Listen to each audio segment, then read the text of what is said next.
Buongiorno, sono Jean-Paul Tréguer e con mia moglie Isabelle abbiamo lanciato da qualche tempo un vino rosato in Italia, in Sardegna, al sud-est della Sardegna, in questo paradiso del mare, dei venti, delle colline.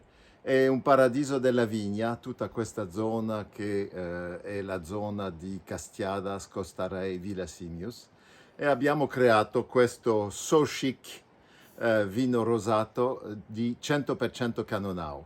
È un vino che oggi piace moltissimo perché ha il sole, il profumo, la qualità del Canonau dentro. Allora dovete pensare a provarlo. Questo si chiama So Chic, So Cool, So Rosé. È un vino meraviglioso.